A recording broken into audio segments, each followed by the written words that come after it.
Hi ಎಲ್ರಿಗೂ ನಮಸ್ಕಾರ.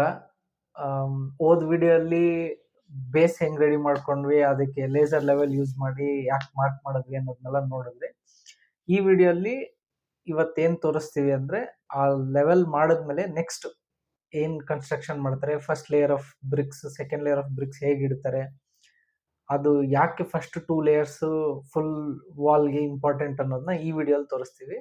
Miss ಮಾಡ್ದಿರ ಕೊನೆ ತನಕ ನೋಡಿ. ಅದರಲ್ಲೂ ನಮ್ಮ ಸ್ಪೆಷಲ್ ಕನ್ಸ್ಟ್ರಕ್ಷನ್ ಅವರು ಒಬ್ರು ಇದ್ದಾರೆ, ಮೇಷನ್, ಅವ್ರನ್ನ ತೋರಿಸ್ತೀವಿ ನೋಡಿ. ಸೊ ಮೊದಲೇ ಹೇಳಿದಾಗೆ ಲೇಸರ್ ಮಾರ್ಕಿಂಗ್ ಮಾಡಿಕೊಂಡು ಲೆವೆಲ್ ಫಿಕ್ಸ್ ಮಾಡ್ಕೊಂಡಿದೀವಿ. ಅದಕ್ಕೆ ತಕ್ಕಂಗೆ ಎಲ್ಲೆಲ್ಲಿ ವಾಲ್ಸ್ ಬರುತ್ತೆ ಅಲ್ಲಿ ಫಸ್ಟೇ ಕಾಂಕ್ರೀಟ್ ಮಿಕ್ಸ್ಚರ್ನ ಹಾಕಿ ರೆಡಿ ಮಾಡಿದ್ದಾರೆ. ಅದ್ರ ಮೇಲೆ ಬಾಂಡಿಂಗ್ಗೋಸ್ಕರ ರೆಗ್ಯುಲರ್ ಮಾರ್ಟರ್ ಮಿಕ್ಸ್ ಮಾಡಿ ಫಸ್ಟ್ ಲೇಯರ್ ಕಲ್ಲನ್ನ ಕೂರಿಸ್ತಾ ಇದ್ದಾರೆ ಇಲ್ಲಿ. ಸೊ ಈ ಲೇಯರು, ಇದ್ರ ನೆಕ್ಸ್ಟ್ ಲೇಯರು ತುಂಬ ಇಂಪಾರ್ಟೆಂಟು. ಯಾಕಂದರೆ ನಿಮ್ಗೆ ಅವಾಗಲೇ ನೆಕ್ಸ್ಟ್ ಬರೋ ಲೇಯರ್ಸು ಪರ್ಫೆಕ್ಟಾಗಿ ಬರುತ್ತೆ, ಹೆಚ್ಚು ಕಮ್ಮಿ ಬರಲ್ಲ, ಬ್ಲಾಕ್ಸ್ ಕುತ್ಕೊಳೋದು ಈಸಿಯಾಗಿರುತ್ತೆ. ಇದೊಂಥರ ಟೆಂಪ್ಲೇಟ್ ಇದ್ದಂಗೆ. ಸೊ ಈ 2 ಲೇಯರ್ ಮಾಡ್ಕೊಳೋ ಅಷ್ಟರಲ್ಲೇ ಅವ್ರಿಗೆ ಟೈಮ್ ಕನ್ಸ್ಯೂಮ್ ಆಗೋದು. ಅದಾದಮೇಲೆ ನೆಕ್ಸ್ಟು ಈಸಿಯಾಗಿ ಎಲ್ಲೆಲ್ಲಿ ಯಾವ ಬ್ಲಾಕ್ಸ್ ಬರುತ್ತೆ ಅನ್ನೋದು ಗೊತ್ತಾಗುತ್ತೆ. ನೀಟಾಗಿ ಕಟಿಂಗು ಮಾಡಿ ಕೂರಿಸ್ಕೊಂಡು ಹೋಗ್ತಾರೆ. ಸೊ ನೋಡಿ ಈಗ ಹೇಗೆ ಮಾಡ್ತಿದ್ದಾರೆ ಅಂತ.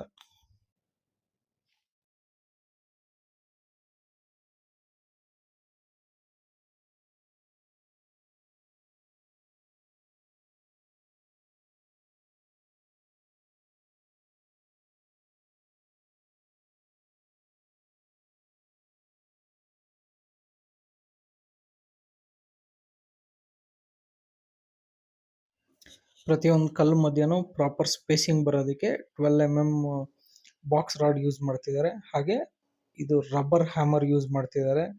ನಿಮಗೆ ಮಾಮೂಲು ಸುತ್ತಿನಲ್ಲಿ ನೋಡಿದ್ರೆ ಕಲ್ಲು ಖಂಡಿತ ಡ್ಯಾಮೇಜ್ ಆಗುತ್ತೆ. ಸೊ ಇದಕ್ಕೆ ರಬ್ಬರ್ ಸುತ್ತಿ ಬೇಕು. ಅದನ್ನ ಇಟ್ಟು ಸ್ವಲ್ಪ ಅನ್ಇವನ್ನೆಸ್ ಇರೋದನ್ನ ಅವರು ಲೆವೆಲ್ ಮಾಡ್ತಿದ್ದಾರೆ. ಈಗ ಲಾಸ್ಟ್ ಬ್ರಿಕ್ ಆ ಲೈನಲ್ಲಿ ಬರೋದು ಹಾಫ್ ಬ್ರಿಕ್ ಬರ್ಬೋದು, ಇಲ್ಲ ಫ್ಯೂ ಇಂಚಸ್ ಬರ್ಬೋದು.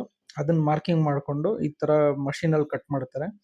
ಸೊ ಅದನ್ನ ನೀಟಾಗಿ ಅಲ್ಲಿ ವಿತ್ 12 ಸ್ಪೇಸ್ ಜೊತೆ, ಎರಡು ಕಡೆ 12 ಸ್ಪೇಸ್ ಜೊತೆ ಕಟ್ ಮಾಡಿಕೊಂಡು ಅಲ್ಲಿ ಪ್ಲೇಸ್ ಮಾಡಿ ಅದನ್ನು ಲೆವೆಲ್ ಮಾಡ್ಕೊತಿದ್ದಾರೆ. ಸೊ ಪ್ರತಿ ಲೈನ್ ಬ್ರಿಕ್ಸ್ ಆದ್ಮೇಲೂ ಆ 12 ಸ್ಪೇಸ್ ಏನು ಬಿಟ್ಟಿರ್ತಾರೆ ಅದರಲ್ಲಿ ಈ ಥರ ಫಿಲ್ಲಿಂಗ್ ಮಾಡ್ಕೊತಾರೆ. ಸೊ ಆ ಗ್ಯಾಪ್ಸ್ನ ಫಿಲ್ ಮಾಡಿ ಅದಾದಮೇಲೆ ಒಂದು ಫ್ಲ್ಯಾಟ್ ಪೀಸ್ ವುಡ್ ತೊಗೊಂಡು ಆ ಗ್ಯಾಪ್ಸ್ ಮಧ್ಯೆ ಹತ್ರ ಇರೋ ಸಿಮೆಂಟ್ನ ಕ್ಲೀನಾಗಿ ಉಜ್ತಾರೆ, ಸ್ವಲ್ಪ ಡೀಪ್ ಮಾಡ್ತಾರೆ. ಅದ್ಯಾಕೆ ಅಂದರೆ ಮುಂದಕ್ಕೆ ಪಾಯಿಂಟಿಂಗ್ ಅಂತ ಒಂದು ತೋರಿಸ್ತೀವಿ. ಅದರಲ್ಲಿ ನಿಮಗೆ ವಾಟರ್ ಪ್ರೂಫಿಂಗ್ ಹಾಕಿ ಸಿಮೆಂಟ್ ಪ್ಲಾಸ್ಟಿಂಗ್ ಥರ ಮಾಡಬೇಕು ಅಂದಾಗ ಆ ಡೆಪ್ತ್ ನಿಮಗೆ ಬೇಕು. ಸೊ ಹಾಗಾಗಿ ಈ ಥರ ಡೆಪ್ತ್ ಕ್ರಿಯೇಟ್ ಮಾಡ್ಕೊತಾರೆ. ಈ ಡೆಪ್ತ್ ಕ್ರಿಯೇಟ್ ಮಾಡ್ಕೊಂಡ್ಮೇಲೆ ಇವರು ಪ್ರತಿಯೊಂದು ಕಲ್ಲಲ್ಲೂ ಅಲ್ಲಿ ಏನು ಎಕ್ಸ್ಟ್ರಾ ಸಿಮೆಂಟ್ ಅದೆಲ್ಲ ಆಗಿದೆ ಅದನ್ನ ಈ ತರ ನೀಟಾಗಿ ವೈಪ್ ಮಾಡಿ ತೆಗಿಬೇಕು.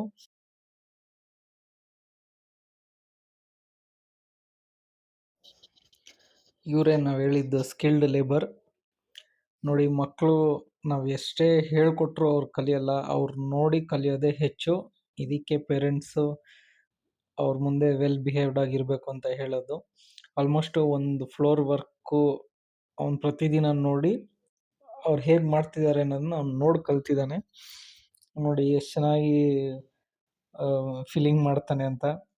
ಸೊ ಮೊಬೈಲ್ ಇಲ್ದಿರ ಈ ಥರ ಮಕ್ಕಳು ಏನೋ ಒಂದು ಮಾಡೋದನ್ನ ನೋಡೋದೇ ಒಂದು ಚಂದ.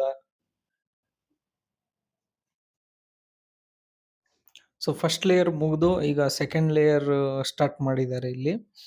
ನೀವೀಗ ನೋಡ್ತಾ ಇರೋ ಈ ರೆಡ್ ಕಲರ್ದೇ ಮೇಷನರಿ ಟೂಲು. ಇದ್ರ ಡೆಫಿನೆಟ್ಲಿ ಇದನ್ನು ಕಾಸ್ಟ್ ಸೇವಿಂಗ್ ಅಲ್ಲಿ ತುಂಬಾ ಇಂಪಾರ್ಟೆಂಟು. ಈ ತರ ರೆಗ್ಯುಲರ್ ಬ್ರಿಕ್ಸ್ ಇಡ್ಬೇಕಾದ್ರೆ ಅವರು ಸಿಮೆಂಟ್ ಹಾಕಿ ಅದ್ರ ಮೇಲೆ ಹಿಂಗ್ ಕಲ್ಲು ಇಡ್ಬೇಕಾದ್ರೆ ಅಕ್ಕಪಕ್ಕ ತುಂಬಾ ಸಿಮೆಂಟ್ ಬೀಳುತ್ತೆ, ಅದೇ ಅರ್ಧ ವೇಸ್ಟೇಜ್ ಆಗುತ್ತೆ. ಸೊ ಇದನ್ನ ನೋಡ್ಬೋದು ನೀವು, ಅಲ್ಲಿ ಎಕ್ಸಸ್ ಸಿಮೆಂಟ್ ನ ನೀಟಾಗಿ ತೆಗೆದು ಅವರು ಮತ್ತೆ ವಾಪಸ್ ಆ ಬಾಣ್ಲಿಗೆ ಹಾಕೊಂತಿದ್ದಾರೆ. ಪ್ಲಸ್ ಆ ಈವನ್ ಥಿಕ್ನೆಸ್ ಬರುತ್ತೆ, ಕಲ್ಲು ಹೆಚ್ಚು ಕಮ್ಮಿ ಕುತ್ಕೊಳೋ ಚಾನ್ಸಸ್ಸೇ ಇಲ್ಲ. ಪ್ಲಸ್ ನೀವು ನೋಡ್ತಾ ಇರ್ಬೋದು ಅಲ್ಲೊಂದು ಎಲೆಕ್ಟ್ರಿಕಲ್ ಪೈಪ್ ಬರುತ್ತೆ. ಆ ಪೈಪ್ಗೆ ಅವ್ರು ಹೇಗೆ ಆ ಬ್ರಿಕ್ ನ ಕಟಿಂಗ್ ಮಾಡಿ ಇಡ್ತಾರೆ ಅನ್ನೋದನ್ನು ನೀವು ನೋಡ್ಬೋದು.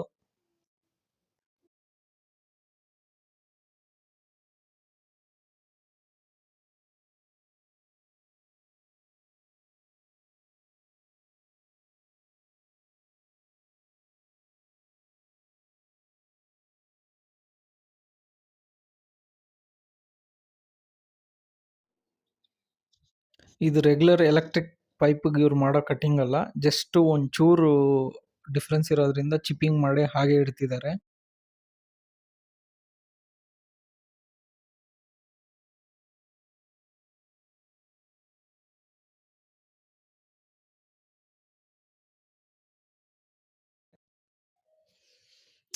ಪ್ರತಿ ಬ್ಲಾಕ್ ಮಧ್ಯನೂ ಆ 12 ರಾಡ್ನ ಇಟ್ಟು ಸ್ಪೇಸಿಂಗ್ ನೋಡಿ, ಬಾಟಮ್ ಮತ್ತೆ ಸೈಡ್ ಸ್ಪೇಸಿಂಗ್ ನೋಡಿನೇ ನೆಕ್ಸ್ಟ್ ಕಲ್ಲು ಇಡ್ತಾರೆ.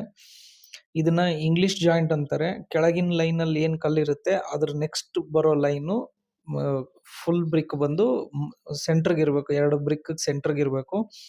ಇದು ಫಿನಿಶಿಂಗ್ ಆದ್ಮೇಲೆ ಎಕ್ಸ್ಪೋಸ್ಡ್ ಇರಬೇಕಾದ್ರೆ ಇದು ತುಂಬಾ ಚೆನ್ನಾಗಿ ಕಾಣುತ್ತೆ. ಹಾಗಾಗಿ ಈ ಎಫರ್ಟು ಇದರಲ್ಲಿ ತುಂಬಾ ಇಂಪಾರ್ಟೆಂಟು.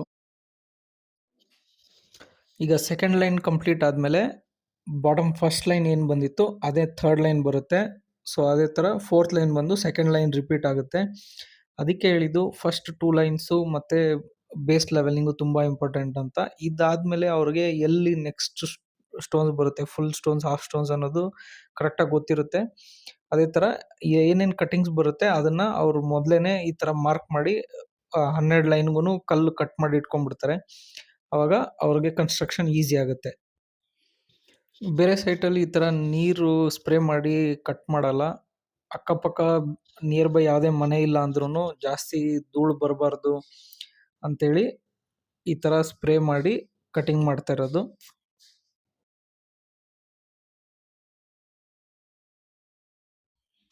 ಈಗ ನೀವು ನೋಡ್ತಿರೋ ಹಾಗೆ ಪ್ರತಿ 2ನೇ ಲೈನಿಗೆ ಆ ಥರ ಚಿಕ್ಕ ಪೀಸ್ ಕಟಿಂಗ್ ಬರುತ್ತೆ. ಅದನ್ನು ಅವರು ಆಲ್ರೆಡಿ ಅಲ್ಲಿ ಕಟ್ ಮಾಡಿ ಇಟ್ಕೊಂಡಿದ್ದಾರೆ. ಸೊ ಇದ್ರ ನೆಕ್ಸ್ಟ್ ಲೈನು ಅವ್ರಿಗೆ ಕಟ್ ಮಾಡೋದು ಅವಶ್ಯಕತೆ ಇರಲ್ಲ. ಬ್ರಿಕ್ಸ್ ಲೇ ಮಾಡ್ತಾ ಹೋಗ್ಬೋದು, ಕೆಲಸ ಈಸಿ ಆಗುತ್ತೆ. ಬಟ್ ಇಲ್ಲೊಂದು ಪಾಸ್ ಅವ್ರು ಕೊಡಲೇಬೇಕು. 2 ರೌಂಡು ಫುಲ್ ಬಿಲ್ಡಿಂಗ್ ಫುಲ್ ಫ್ಲೋರ್ಗೆ ಅವರು ಬ್ರಿಕ್ಸ್ ಲೇ ಮಾಡಾದ್ಮೇಲೆ ಎಲೆಕ್ಟ್ರಿಷಿಯನ್ ಬಂದು ಎಲ್ಲೆಲ್ಲಿ ಎಲೆಕ್ಟ್ರಿಕ್ ಪಾಯಿಂಟ್ಸ್ ಬರುತ್ತೆ ಅದನ್ನೆಲ್ಲ ಅವರು ಕಾಂಡ್ಯೂಟ್ಸ್ ಹ್ಯಾಂಗ್ ಮಾಡಿಬಿಟ್ಬಿಟ್ಟು ಹೋಗ್ತಾರೆ. ನೆಕ್ಸ್ಟ್ ವಿಡಿಯೋಲಿ ನಿಮಗೆ ಎಲೆಕ್ಟ್ರಿಕಲ್ ಕಾಂಡ್ಯೂಟ್ಸು ಅವರು ಎಲೆಕ್ಟ್ರಿಕಲ್ ಪಾಯಿಂಟ್ಸ್ ಹೇಗೆ ಫಸ್ಟೇ ಹಾಕಿರ್ತಾರೆ, ಅದಾದ್ಮೇಲೆ ಇವ್ರು ಏನು ಮಾಡ್ತಾರೆ ಅನ್ನೋದನ್ನ ತೋರಿಸ್ತೀನಿ. ಸೊ ಇದರಲ್ಲಿ ಪ್ರತಿ ಒಂದು ಕಲ್ಲಲ್ಲೂ ಅವರು ಲೆವೆಲ್ ನೋಡೋದು ಇಂಪಾರ್ಟೆಂಟು. ಇದನ್ನ ಮುಂದಕ್ಕೆ ಪ್ಲಾಸ್ಟಿಂಗಲ್ಲಿ ಸರಿ ಮಾಡ್ಕೊಳೋಣ ಅನ್ನೋ ಆಪ್ಷನ್ನೇ ಇಲ್ಲ. ಈಗ ಏನು ಕಲ್ಲಿಟ್ಟು ಅವರು ಲೆವೆಲ್ ನೋಡಿ ಈವನ್ ಮಾಡ್ತಾರೆ ಅಷ್ಟೇನೆ, ಅದನ್ನ ಮತ್ತೆ ಚೇಂಜ್ ಮಾಡೋಕ್ಕಾಗಲ್ಲ.